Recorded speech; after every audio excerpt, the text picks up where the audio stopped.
I very clearly remember that my interview was on March 8th because it was also International Women's Day on the same day. So I had prepared a little bit on that as well, but I remember the date because of the International Women's Day and so on. So my interview was scheduled in the afternoon. So it was around 1:30 to 2 p.m. and the slot number that I was having was number two. So I was second in the interview call. So IIM Ahmedabad typically carries out their interview process in two stages. So one is the AWT round that we have, which was an offline writing round, and a second is the interview part. So one thing that IIM Ahmedabad did differently is they conducted an online interview in an offline center of different cities. So there were around 8 to 9 cities that were chosen, and Bangalore was also one of them. And since I'm also from Bangalore, I had to go to a center nearby and then get my interview done. So it was a very seamless process. And post in retrospect, I actually encourage Ahmedabad. I actually appreciate them taking the time to arrange the centers because the process was extremely smooth. So I tried to prep myself on my academics, which was my BCom that I was currently pursuing, and all of the various internships that I had done, my various hobbies, and the various kind of HR questions that were typically asked at interviews. So on the day, I tried to have like around 2 hours of buffer time, which was actually huge. But I did not want to be late at any cost, so I left my home at around 10 a.m. in the morning. I reached the center at around 12, and I had gone in a car by myself. And for around 1 hour, I was sitting at my car and just going through the notes that I had prepared for myself. So at around 1 or 1:30, I tried to go into the center and try to inquire what the process would be. So I was actually expecting an online AWT wherein I had to type out the answer. So I had prepped myself for that. But going in, I understood it would be an offline session and I would have to write it in one sheet of paper. So there itself, even though it was a little bit different from what I had planned, I made up my mind and I figured out what I would do. So an AWT typically consists of 20 minutes.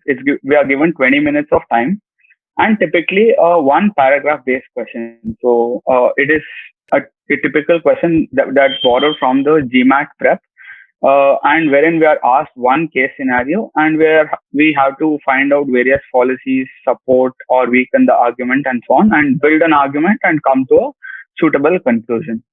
So in my case, while this was the standard that was followed, I was actually given one picture and I was asked to comment on that picture. So I was knowing that it was International Women's Day. I thought something of similar nature might come up. So I was prepared with some facts also. But the image that was actually shown in the question sheet actually surprised me because I wasn't ready. I never expected, or even during my preparation time, I never expected to write an essay based on a picture. So the picture was, if I'm not wrong, it was the people of ISRO celebrating the launch of a rocket or a missile or something of that sort. So this was the picture, and there were, I think, around 6 to 7 women celebrating and a couple of men on the back side. So we were asked to comment and elaborate on this picture. That's it, nothing else. So having like a structured thought, I sort of approached this picture in a pessimistic way.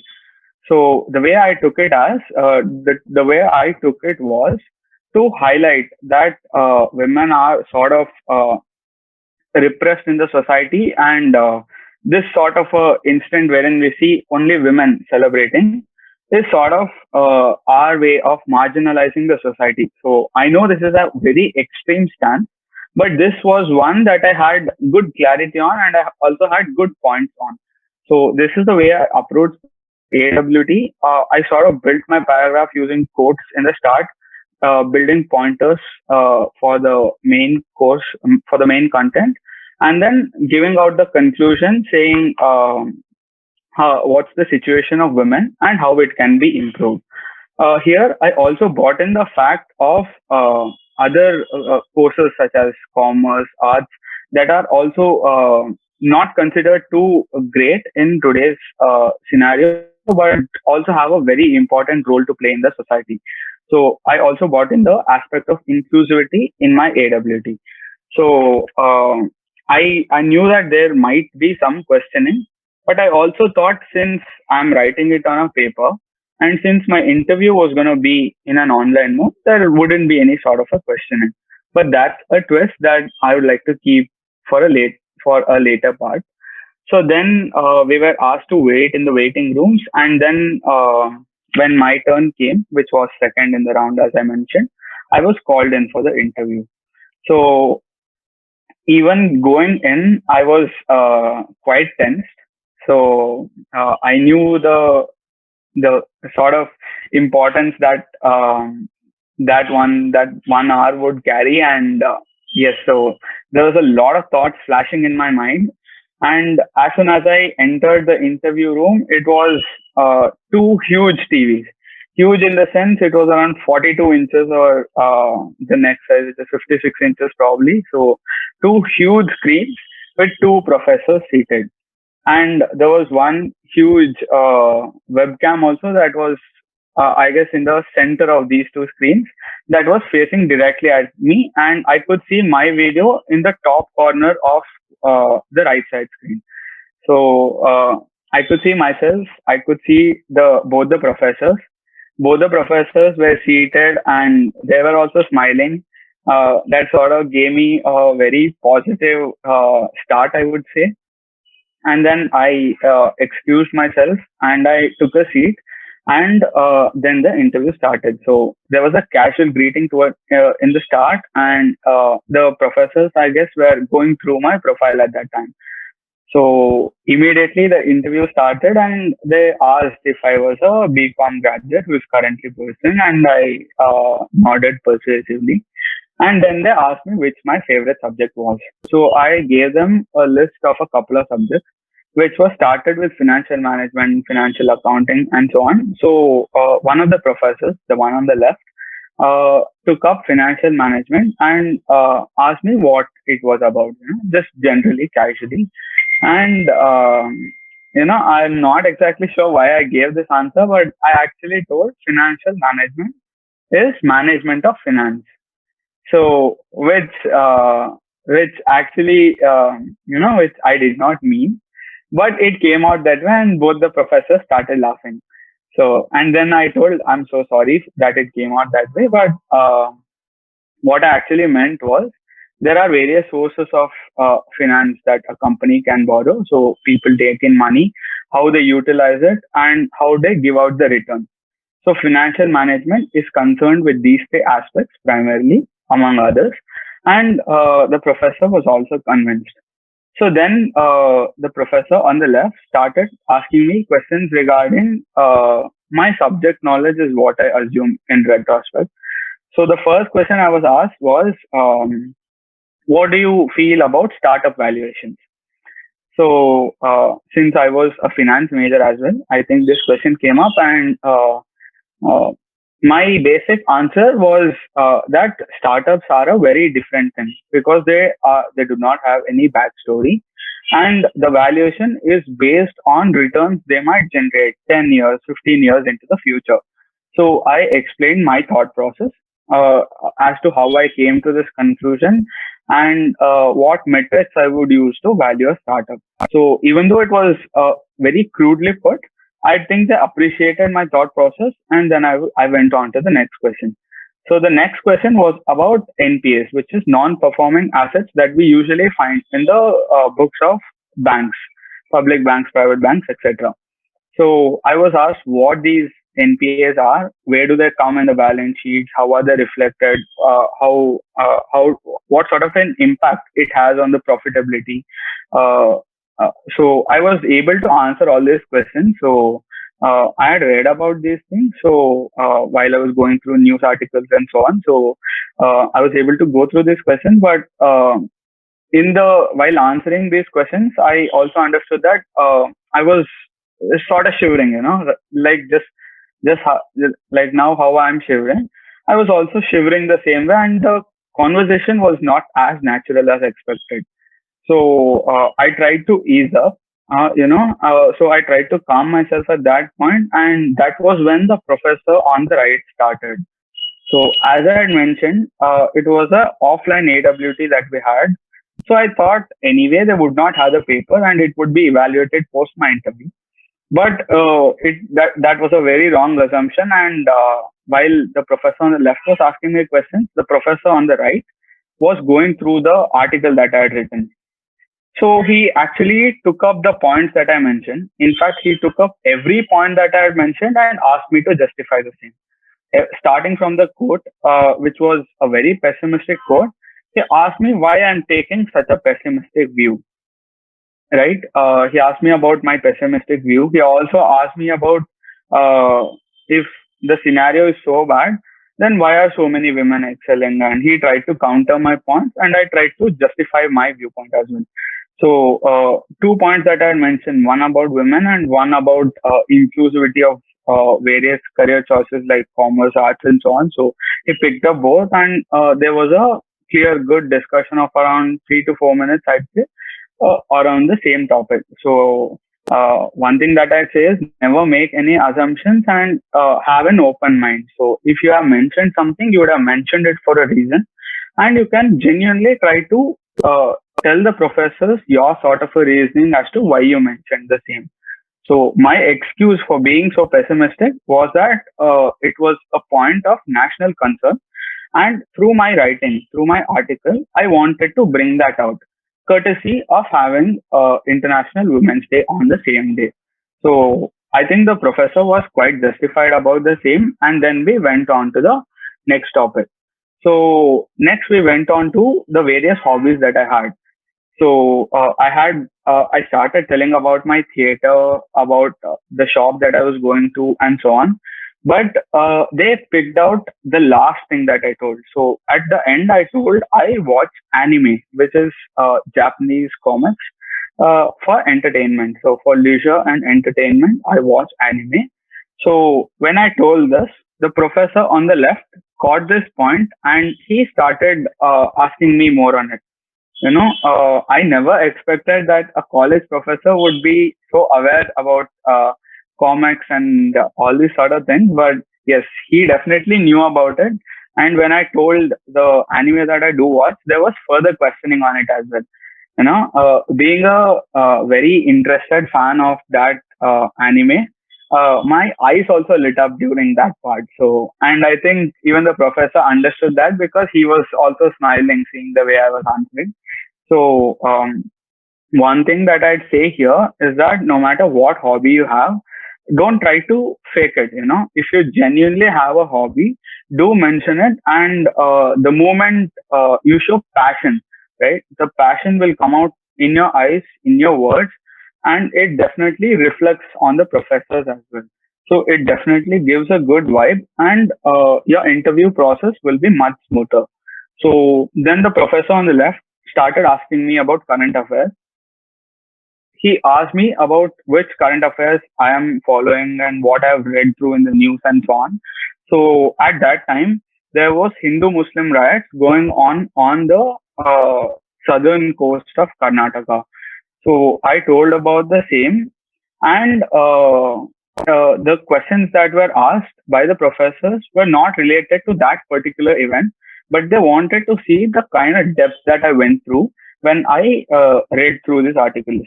So they basically asked me the genesis of such a feud that is going on in that belt, because this is not the first time, and such instances occur every 6 months or so. So they wanted to see the depth of knowledge that I had in that situation, and that was clearly visible. So even I had read about the issue very clearly, so it helped me in answering the question to the best extent possible. So post this, I was asked by the professor on the right if I had any other questions. So which is typically the last question that is asked in an interview. And I was almost getting up and walking out of the room when the professor on the left asked me to stop, and he told if he can ask me some more questions. So I was really happy to hear this, because if a professor is spending more time, it is usually a positive indication. So I told absolutely, sir, you can ask me any number of questions, and he started asking me about mathematics. So he asked me how do you find the minima or maxima of an equation, and I told it can be done using differentiation and double differentiation. So I'm not sure if he expected this answer, because he was ready with a reply key. Are you sure that's the way? So even I told positively, yes, sir. So for which he gave me an equation. He told me, use your logic and tell me the minima maxima of x cube. So I tried to do the differentiation, and I was getting zero as the answer. So I told him ki I did my process, sir, but I feel since it's a cubic equation, there would be one local minima and one local maxima. But in this equation, I'm not able to find. Can I try another method? So I told, as soon as I told this, he was like, sure, sure, you can try any other method if you have. So then I drew the actual graph of this equation, and I showed him, so this would how the graph be. So since it's a continuous line, I think the minima, maxima both are at the same point, and it would be at zero. So even though he did not accept it positively, he told okay, and then he moved on. So he then asked me about probability. So he asked me what the probability would be when one coin is tossed for 100 times. What's the probability that I would get only one head and 99 tails in a coin toss?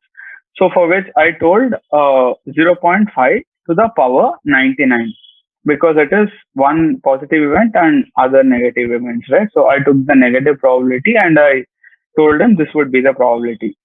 So then the professor on the right started following up on this, and he asked me, uh, when would you tell that a coin is balanced or a coin is genuine?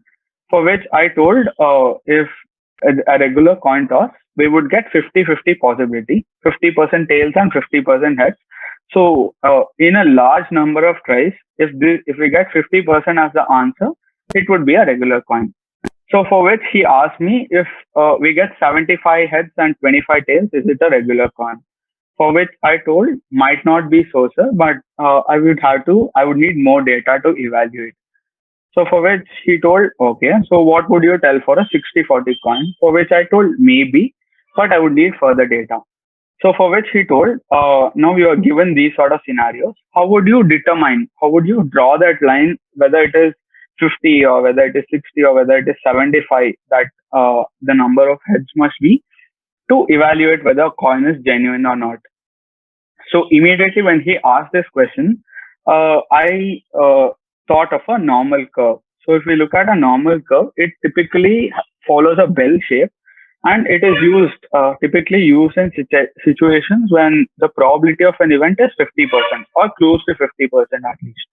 So I tried to draw the curve, and then I tried to show him how the normal curve would look like, and we would have to take standard deviations to find the actual frequency, to find the genuinity of the coin. So he asked me various questions like what's the x-axis, what's the y-axis, how have you determined the probability, how do you determine standard deviation, and so on. So I tried answering to the best of my knowledge, and I also told that if we take an event with three standard deviations from the mean, which is at the center, we would actually get the accuracy to 99.7%, and we would be able to tell that the coin is genuine. Even though there are exceptions to this case, it genuinely gives us one proper scripture, and it is one that is typically followed. So this was the kind of explanation that I had, and I could also see that the interviewers were quite satisfied with my explanation.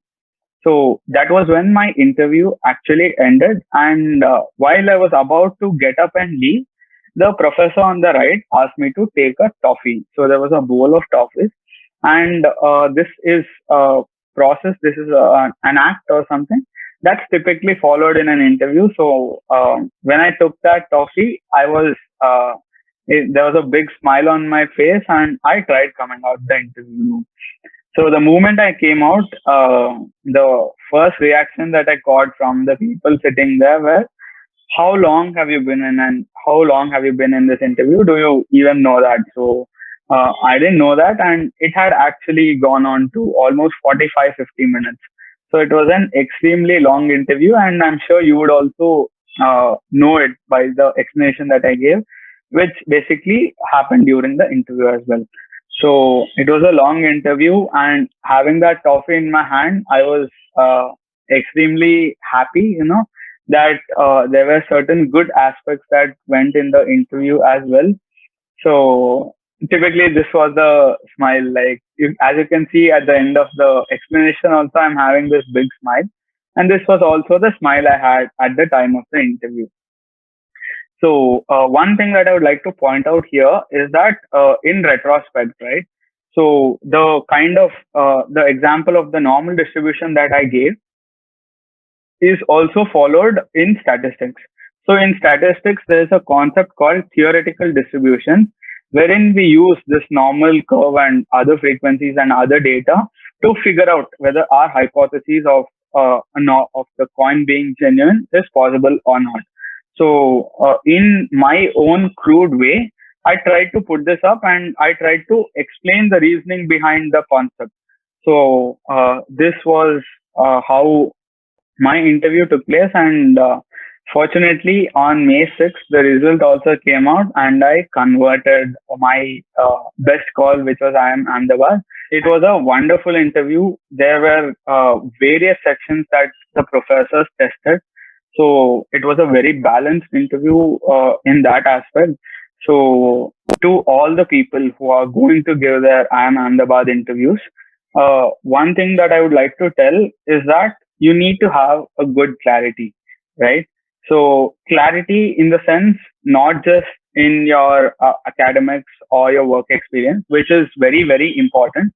As you can see, majority of my questions were based on the academics that I had, but also in your life choices, right? Why did you take up a particular internship? Why did you take up a particular job? Why do you want to do an MBA? What do you aim to get out of an MBA? Do you have clarity on all these things, right? So once you have good clarity, and once you're well aware about your past, about yourself, you would be very confident in an interview, and that confidence would be visible as well.